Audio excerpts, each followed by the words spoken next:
Good morning, everyone. Welcome to the Rangers Review morning briefing. It is Tuesday, the 26th of November. I'm Derek Clark, and I'm joined this morning by Joshua Barry. How's it going, Joshua?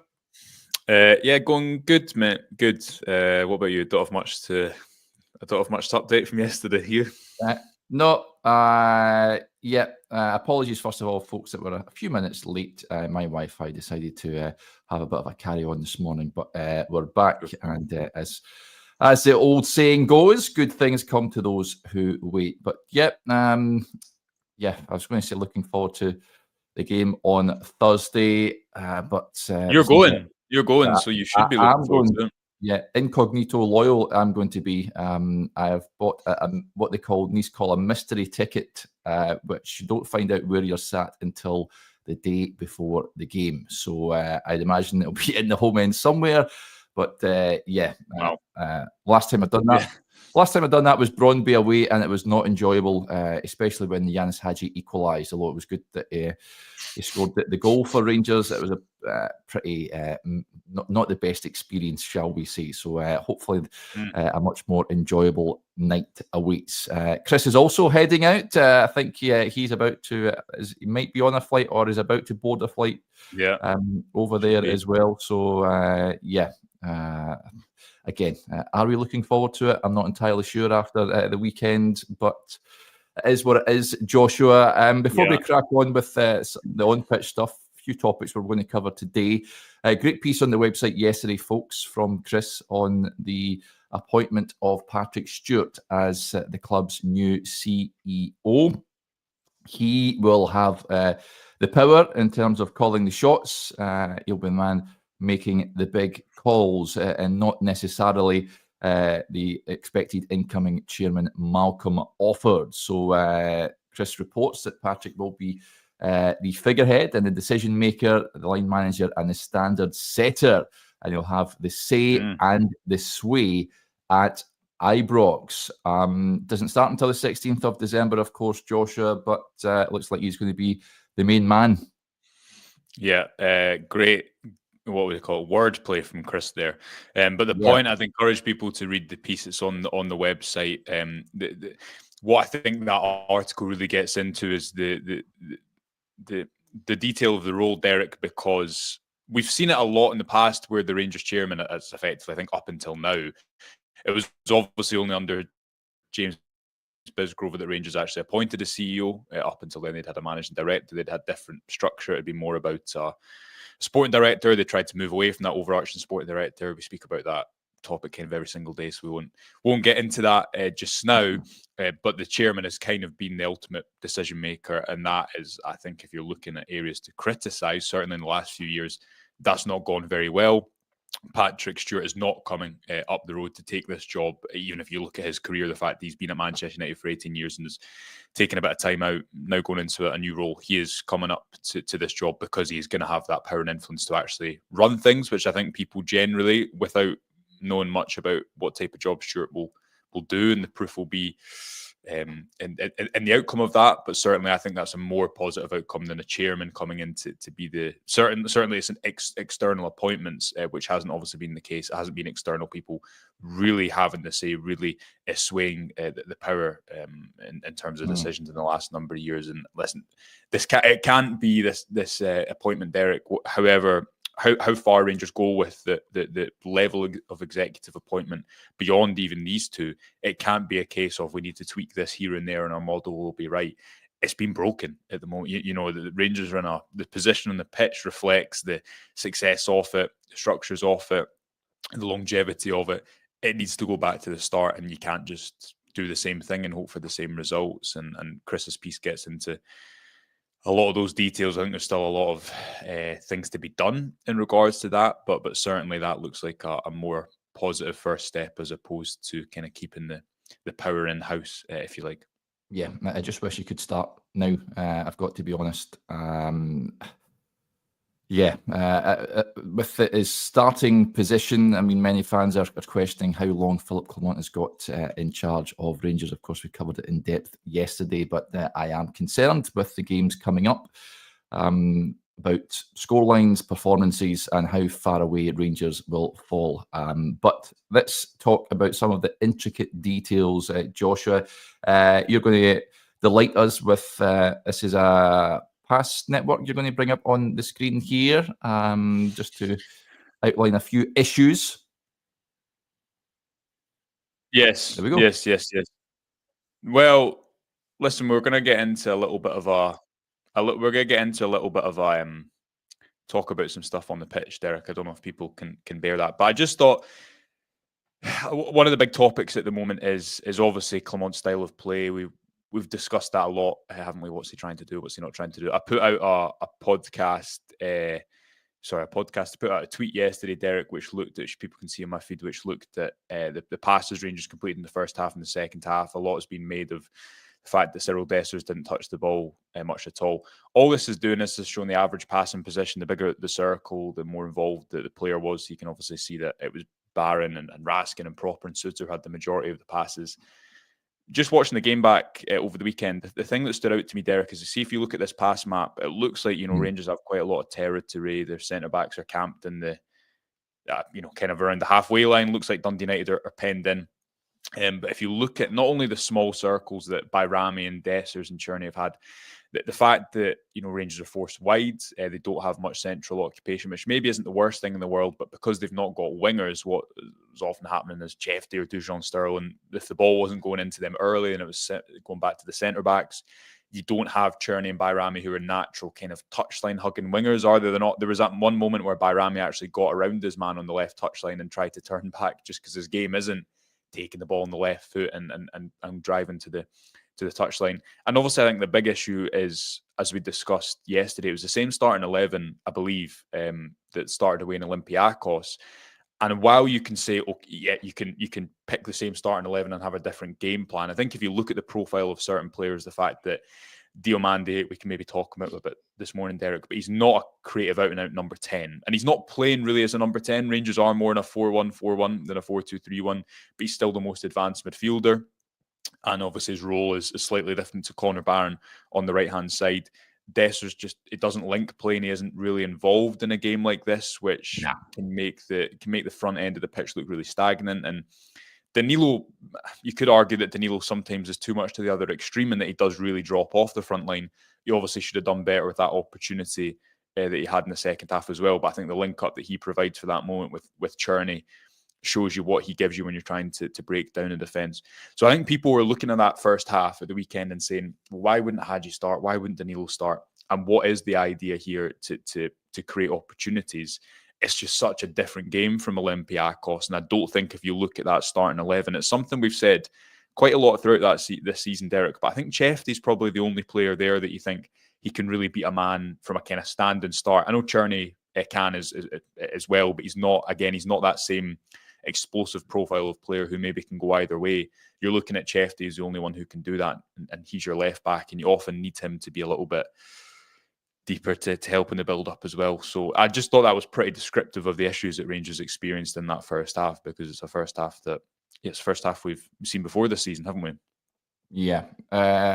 So, I mean, against Olympiacos is fine, but I mean, you'd like to think that Philip Clement understands that the challenge posed by a team like Dundee United is very much different to that European teams pose Rangers in the Europa League. I just can't get my head around it. A lot of comments coming in saying, "Look at Dessers isolated." Yep. Yeah. I think he received there at just 3 passes, and obviously, Clement, of course, he understands. Don't trust him. Of course, he understands a lot better than me what the kind of tactical requirements are of playing Dundee United at home. I think the disconnect is just from if you take it just from a back step, and people who were there on Saturday and who were maybe sensing the atmosphere in the stadium, who were watching Clement by the touchline, will understand this. Proper had a lot of the ball, and there was quite a few moments. I think Clement's growing. He's growing increasingly visibly frustrated on the touchline recently. Something that was in a piece that we discussed last week that spoke to people who'd worked with Clement, and the point of the article was, what is his style of play? What is he actually trying to do? Verticality is the one word I think he references a lot when he speaks about his football and ideas. And his football it's become more vertical as his career has progressed. That means he wants to, it's effectively a word for direct. He wants to attack quickly, he wants to move the ball forward and not play lateral passes in front of a team. But I think that the big issue in Scotland is a team is not going to be provoked out by, Dundee United don't want to press Rangers in that first half. They're quite comfortable sitting there. They're not under pressure to do so. And they know that probably their best chance of a result is not giving Rangers space to play into. Again, an example we've used before. If you look at the Steaua Bucharest, the third goal against Steaua Bucharest, I think it's Cherney's second goal in the night. Rangers are 2-0 up, but they're still being pressed aggressively from a goal kick, and they can, pop it about, play through, go over the top. And that's all fine and well. It's just not a game state you come up against domestically at all. So I think the question that would be there for Clement is, when you can't play direct, when you can't go in defences, in behind defences quickly. And this season they have tried to, I think, become a little bit less reliant on long balls over the top, Derek. But I think what that's often led to is just passes exchanged between the centre-backs. And there's that point, like when you don't have space to play into and Dessers doesn't have space to run into and behind, what is their plan for getting the ball into the final third? And certainly the first half against Dundee United, they didn't really manage to do that at all. I think there's frustration amongst the players, Dessers, his teammates, that they know a pass into him more often than not, moves will break down and they'll lose possession. Well, it's an interesting point because you see the goal that Cherney scores with Danilo at the weekend. Right? Yeah. You think back to the Motherwell chance they had when Cherney put one just past the post. There's an example, again, it's in an article or a video or on my Twitter feed somewhere, but there's an article early in the Hearts game where Cherney, I think Adam and I might have discussed it in the Tactics podcast, where Cherney has that exact same moment with Dessers, but there's actually more space. There's not as many defenders, and he doesn't play it. And we were kind of discussing in the article, in the video, whose fault is that? Is it the fact that Dessers isn't shown for a pass? Is it the connection that Cherney has with Danilo? Because obviously they played together really successfully at Feyenoord. Now, whether it is that he doesn't, FC20, whether it is he doesn't trust him, whether it's just that he's not that type of player. Dessers himself says, I'm a player who's at my best facing goal. So again, if you take that Olympiacos game and you think of the first half, Derek, there's 3 or 4 occasions where he's running in behind. Olympiacos are trying to play a high line, so the space is behind the defence as opposed to between the midfield and the defence. It's just such a different game. So I think what it definitely does is that, teammates aren't looking for that pass because it's not his game. And if Dessers himself is saying it's not his game, then that's pretty descriptive. But I just think that makes, when a low block is sitting there, it makes it too comfortable for a defence to probably think, unlike Danilo, unlike the movement you see Danilo make for that assist for Cherney, that space in front of the defence probably isn't going to be threatened by the number 9 kind of dropping and link and play. No. The thing is, for any of you that are saying play Danilo on Thursday, he's not in the European squad, neither is Hadji, so it will be Cyril Dessers leading the line. Which is why Derek is sorry. Carry on. I'm jumping in, but that's why maybe it's a surprise they didn't start on Saturday, because if you looked at the second half, Rangers created, I think the XG was like 2.4 to 0.5. Like they did have more than enough opportunities, and Clement might say, well, they changed the game, but also the fact that they didn't start led Rangers to that situation where they hadn't created anything in the first half, and do you know what I mean? They had not a mountain to climb, but not an ideal situation in that second half. So I wouldn't, if you looked at those 3 games over the course of the week, St Johnstone away, I think Hadji and Danilo, the game that suited them both best probably was Dundee United at home. So I was surprised that you didn't see either of them from the start. Doesn't make sense. No, it doesn't make sense to me.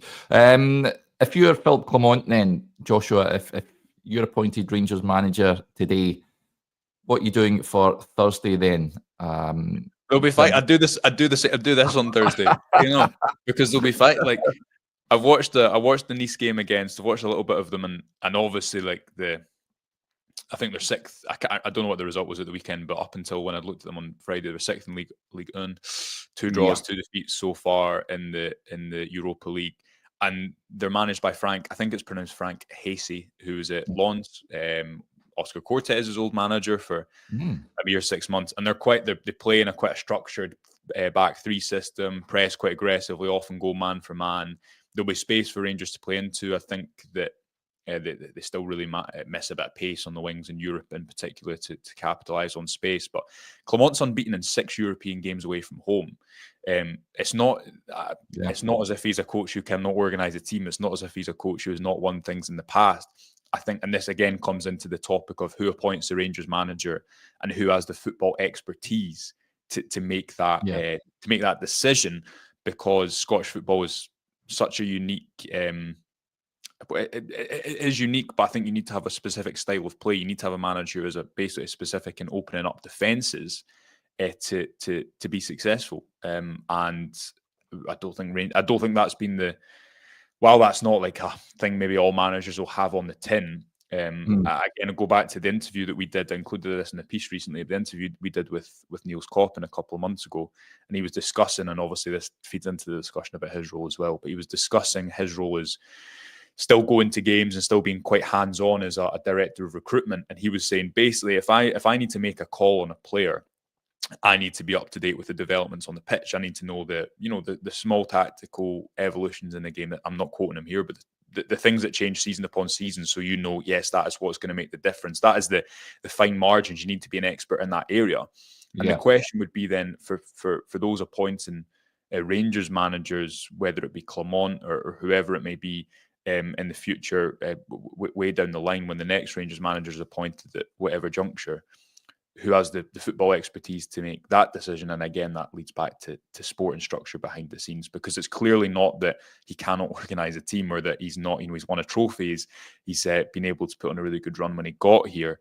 But I just think the type of game that Rangers face week in, week out, we've seen it before Clement as well. It requires a specific type of manager, I think. And it's very different, very, very different, totally different game to what Rangers will play against Nice on Thursday night. Yeah, it reminds me a bit. Paul Le Guen was good in Europe for Rangers when he came. He got some decent results away from home, but he just really struggled domestically to understand the challenge that awaits Rangers most weeks. Some interesting points coming in. Ian raises one, says the players don't believe in the system PC is making them play, zero intensity. I don't believe they think it's the right way to go about it. That's why I feel that the players are. I don't think necessarily it's all in the players here. I think they are capable of so much more, and they shouldn't be where they are. I think a tweak in the system formation would go a long way in improving the outcomes in most games at this moment in time and make them more enjoyable. The Sniper says, funny thing is, we'll go and get a result against Nice. We're a decent European side. We are just woeful domestically. Of course, St Johnstone at the weekend, Joshua, which again will be completely different to the challenge Rangers will face on Thursday evening. For me, he won't change the system, as we all know. He changes the personnel, which, as I touched on the comment touched on there, I don't think they believe it's the right system. He's not going to change it though. We're just hitting our head against a brick wall, really. Well, St Johnstone away, maybe that they obviously have a new manager who I've not watched many games recently, but from the highlights I've seen, it looks like they are doing something a little bit different with how they play and trying to be a little bit more aggressive, keep the ball more. So maybe there will be more space for Rangers to play into. Obviously, they've hardly scored away from home. Can't remember the exact numbers off the top of my head. What was the last domestic away game? Aberdeen, was it? Which is just after Kilmarnock. So it might only be 2 goals away from home. Someone can tell us if we're wrong, but it's 2 or 3 goals away from home. Yeah. Listen, I think that it's quite a react. So I often find it can be quite a reactive thing to say, just change the manager, change the system. And there's obviously levels to it. But I think when you get to a situation like this, and Clement was obviously asked about it, and he spoke about the fact that you don't have training sessions to change things, you don't have the time, especially when you look at the game schedule that Rangers have coming up. But I guess there's a difference between overarching change and small tweaks here and there. Now, if you bring Danilo into that first half, Derek, then I think it suddenly becomes a different game, because he drops off the front line a little bit more. Suddenly then, if we pull this pass map back up, Cherney and Bayrami, they're not players who in this system are supposed to be hugging the touchline in the final third. They're supposed to be making those vertical movements. And then maybe suddenly, as we saw with Cherney for the goal that he did score, he has those spaces to play into, whereas he doesn't have that necessarily when Dessers is occupying that spot up against a low block. So I don't think it's so much about it needs to be a completely new idea, but I do think there needs to be tweaks and changes to the system that even keep the opposition guessing, because I think Dundee United in that first half, what stood out to me, Derek, was they were so comfortable. Yeah. And when you're referencing their players, do they trust the system? You again, you get a sense watching the game of are players playing on instinct, and do they know the kind of routines they're playing in and where the next pass goes? Or, and this is, I think, the real disconnect that comes in, because Clement clearly wants him to play quickly and wants him to play forward aggressively. That can also lead to losing the ball, and that's what I think Diomande is stuck in quite a lot at the moment, where he's not playing, I'd say, in his ideal position. And we spoke about this at the start of the season, didn't we? Why you're not seeing the best of him at the start of this season in particular. But I think he's a victim of trying to rush what he's doing and often misplacing passes. But then where does that come into the instruction that he's being given as well? So, I don't expect that we're going to see a back three away at St Johnstone. But if at this point you're not looking at the fact that the system might be an issue or there needs to be changes there, then I think you are making life more difficult than it needs to be. There's no reason that now, for example, Derek, you have Danilo and Dessers and Egaman. There's no reason that the Rangers couldn't try Egaman, who I thought was actually looked bright enough from the left wing in the final. Yeah. He should have scored, but he had that good opportunity. I think he looks like a player who wants to play wider as opposed to as a central striker at the moment. The argument was before Danilo came back, you need a rotation option. You need someone to play the final 20 minutes. We don't have that anymore. So why shouldn't you see Egaman off one of the wings, allow Bayrami to move centrally, allow Chefty to play slightly higher? You play Danilo from the start. There is options there at the moment, but Clement, if you look at that starting 11, bar Dujon Sterling for James Tavernier, the starting 11 was very much kind of as expected, or what you thought it would be coming back from the international break against Dundee United. Yeah, Thomas goes along the same lines on Egaman. He says, I'd like to play a false nine and start Egaman off the wing. And I wanted to bring up Diomande as well. You touched on him a little bit earlier on, Joshua. Dougie says he might wear the number 10, but he ain't no number 10. Jake as well with a point. Diomande is a weak link, doesn't offer anything, not good enough, never rated him. For me, I don't think he's been used properly. He isn't a number 10. No. And again, he's not the only one, but he just seems to have regressed massively this season. But again, I think he's a good player, and I think a different voice, asking him to do different things may just bring out better performances from him. He's someone who's obviously he's still only 22, and when Rangers signed him, it was seen as a bit of a coup because he's very highly rated. If you look at the pathway, the clubs he's been at, who he'd been linked with in the past, the number of games he'd played by that age, and now I accept at the moment he's not playing well, and he's not a number 10. Again, my argument would be what I've just spoken about there. I often feel watching him at the moment that he's rushing things, and he looks like he's playing the game in his head and is losing the ball quite a lot as a consequence. I think you'd see his performances be different if he was playing, for example, in the middle with Bayrami. Let's say, for argument's sake, it was Bayrami and Raskin and Diomande in the middle with Danilo up top, and suddenly I think he has a lot more options in the middle, because what you've rightly said, I think, about Dessers is that does someone like that bring out the best in Diomande as an individual? Probably not, compared to someone like Cherney. Again, I think Diomande does a lot of, you'll see him make a lot of underlaps that aren't found, and what I mean by that is those kind of passes down the side that then lead to a cutback that a lot of really well coached teams, you'll see that's the kind of high value chances you'll see goals time and time again, and when you watch a match of the day scored like that, I think he makes a lot of selfless runs for the team. But it's not something new. That, again, I remember us discussing this in August and September, Derek, when we were talking about Rangers playing quite direct and Diomande being the player who had to run beyond the striker, pardon me, to make space for others. I just don't think I'm still not exactly sure maybe what the perfect system would be for him, what's going to bring out the best in him. But I don't think the role he's playing at the moment is that, and part of that is, again, if when he's picking up the ball, if I pick up the pass map here, and obviously it's not a static thing, but if he's only really got Dessers ahead of him, by putting Raskin in that number 6 role, Rangers have solved one issue, and that they're conceding fewer opportunities. They're not being played through because their midfield shape has changed from the kind of 4-4-2, 4-2-3-1 at the start of the season. But then there's a man less up the pitch, and obviously when you've got Dessers as your back to goal option, there's not that player to hit as well. So there's probably a lot of factors within it, but I think what you would definitely say at the moment is he looks far worse player than he's playing far worse than when he arrived, and when he came into the starting 11 and performed really well. But he was quite deep then. He was in a double pivot with John Lundstrom. It's very different to what he's doing now, and it's a different overall team shape, I think, to the one that he arrived into. Yeah, I like this point just on Thomas earlier saying we should play with a false 9. Robert says we already have a false 9. So yeah, and on Diomande, I don't think the number 10 suits him. He has to play deeper for me. Many comments coming in agree with that. I wanted to touch on this as well. Comments from Robin Proper, Joshua in his homeland, speaking to publication Vote Ball Premier. He's had his say on coming up against opposition in Scotland and struggling, if you like, to sort of deal with the physicality of Scottish football. It's not like what he was used to in the Eredivisie. So this is what he had to say.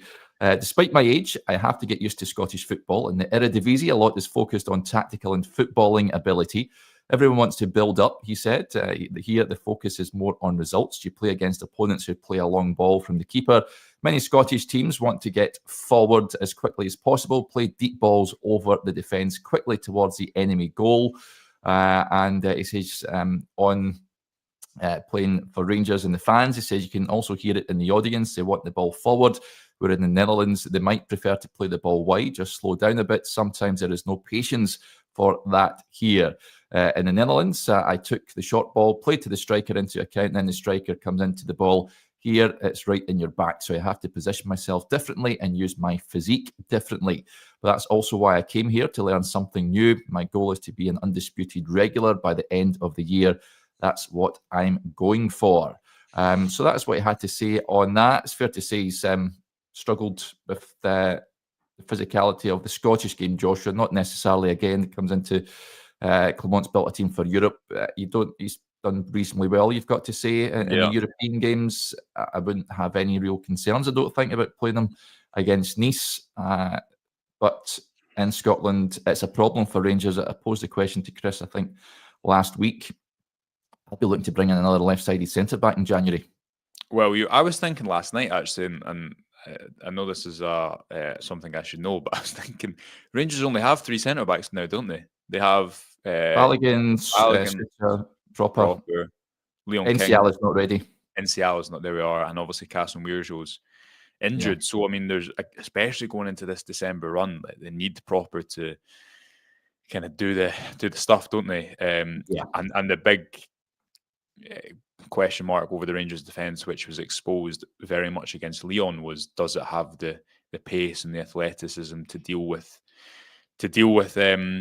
faster forwards? And I think against Tottenham, depending on their approach, that's going to very much come into focus. One topic that's kind of gone under the radar is that Dujon Sterling started that game at the weekend, and that would suggest that James Tavernier now was taken out of the team for that game away at Olympiacos, didn't play the home game against Dundee United. Now, of course, he's going to play games over the course of the next month, but I would expect Sterling will be the one who lines up, in particular in that Old Firm Cup final, Derek, in what, under a month's time. That's my hunch based on the last few weeks. If you look at the fact that Clement has made that decision, and because he needs pace in that back line, and if he's not going to have much of it at centre half, he certainly needs it at full back. But Proper at the weekend, you could see there was quite a few moments. He was trapped on his left side. He's not left-footed, and there's quite a few moments where Clement was frustrated at him because he wanted Proper to play it forward quickly, but Proper wanted to. You could see that what he is referencing there, the desire to play things a little bit slower, not rush things. All these topics will come to the surface more when points aren't on the board. And obviously he's made those comments. I think it was a podcast he was speaking back home, and generally his first couple of months, his first month, I thought he settled in okay, and in European games, Malmo away, Olympiacos away, doesn't really can't think of a mistake he made. But then you look at Kilmarnock away in particular before he was taken off, and that was a far more difficult. Again, what we've discussed earlier in the video already, seems easier for Rangers to go away to play the Greek outfit who won the Conference League last season and travel up the road to Rugby Park, and that's again a stylistic issue that is not new. Yeah. Right, that'll do us there. Big thanks to Joshua as ever, and thank you to you all for tuning in to the show. It's much appreciated. Remember, if you've not hit that subscribe button, hit it, hit the notification bell. You'll never miss a video when we go live. I'm actually off tomorrow, so Johnny is in the hosting chair, so a treat for you all.